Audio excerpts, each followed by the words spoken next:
Have you ever noticed them, those people who seem to exist in a different dimension of reality? When everyone at the table is scrolling through their phones, they're looking around, observing, present. When a beautiful moment happens, they're experiencing it with their eyes, not through a screen. These are the people who do not use social media, and their psychology is more fascinating than you might think. Let me tell you about Sarah. She's 28, works in marketing, and has not had social media for 3 years. When I asked her why, she did not give me the answer I expected. She did not talk about privacy or algorithms. Instead, she told me about a moment that changed everything. It was her best friend's wedding. Sarah was standing in the corner, phone in hand, trying to capture the perfect Instagram story. The bride walked by, laughing at something, her eyes sparkling with pure joy. Sarah almost missed it because she was adjusting a filter. That's when it hit her. She was at one of the most important events of her life, and she was experiencing it through a 6-inch screen.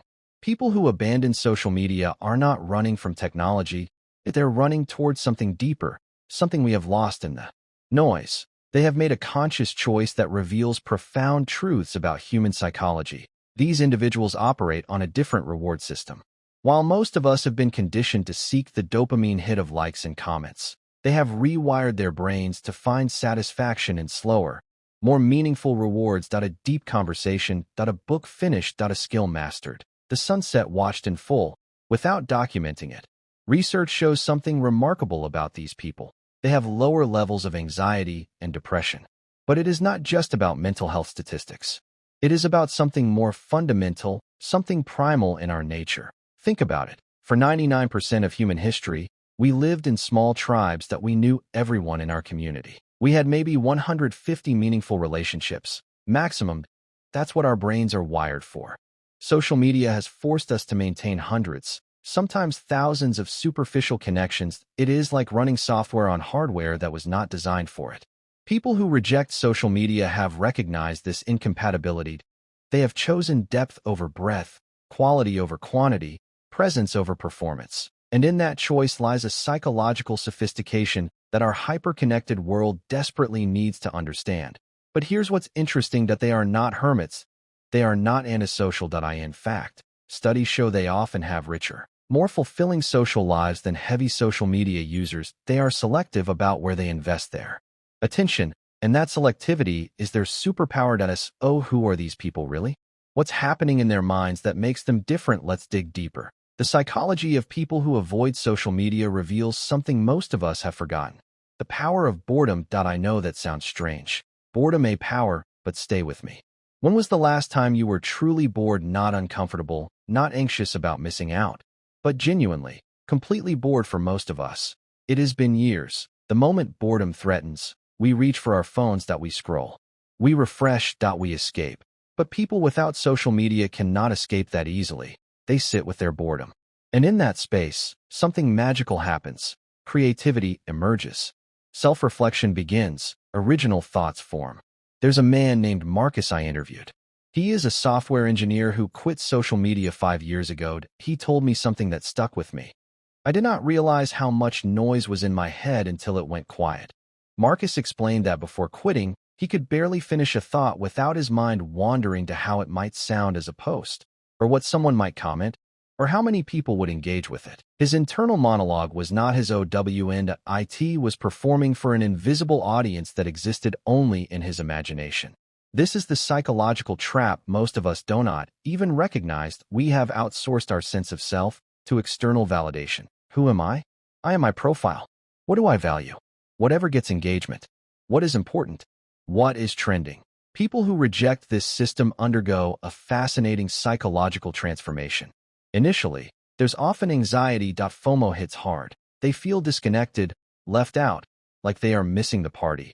This is literally withdrawal. Their brains are craving the dopamine they have been trained to expect. But then, something shifts. Usually around the 3-month mark, they report a strange sensation.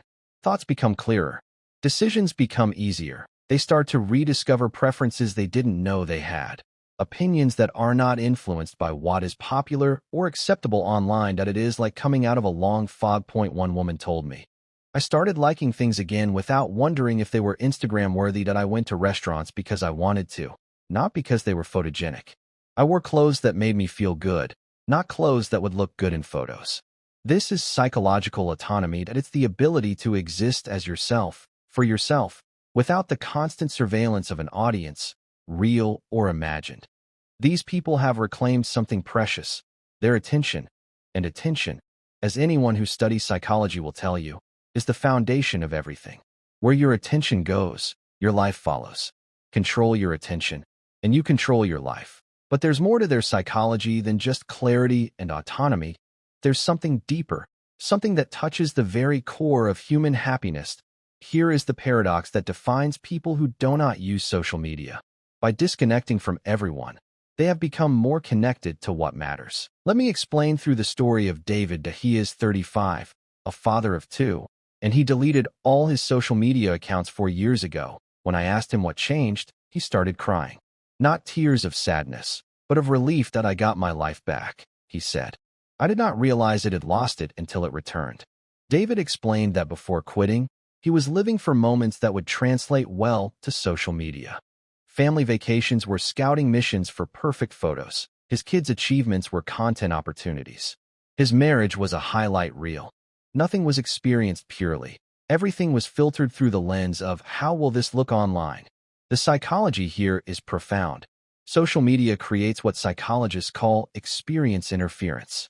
You cannot fully immerse yourself in a moment because part of your brain is already narrating it, framing it, preparing it for consumption by others. People who abandon social media report something remarkable: the return of flow states. You know those moments when you are so absorbed in something that time disappears.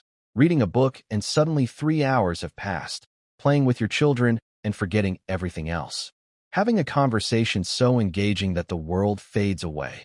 Social media is the enemy of flow. It trains us for fragmentation, for constant task switching, for perpetual partial attention, that we become psychologically incapable of depth. But here is what I find most fascinating about these people. They are not anti-technology. Many work in tech. They use smartphones, computers, messaging apps. What they have rejected isn't technology itself, but the specific psychological manipulation of social media. The infinite scroll, the like button, the carefully engineered addictiveness. They have recognized something that most of us refuse to acknowledge. These platforms are designed to exploit our psychology, not serve it.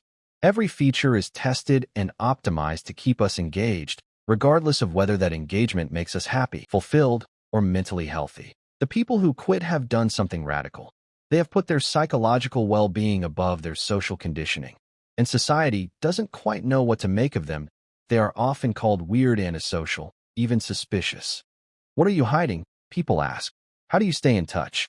As if friendship and connection only exist through Facebook and Instagram. But they know something we have forgotten. Real connection doesn't scale. Intimacy isn't efficient. Depth takes time. And you cannot optimize your way to a meaningful life. So as this video ends, I want you to ask yourself, what would change if you step back? You do not have to quit. But what if you tried a week, a month? What parts of yourself might you rediscover in the quiet? Because the psychology of people who do not use social media isn't about rejection. It is about reclaiming what it means to be fully human in an increasingly digital world. The question is, are you brave enough to find out who you are without the noise?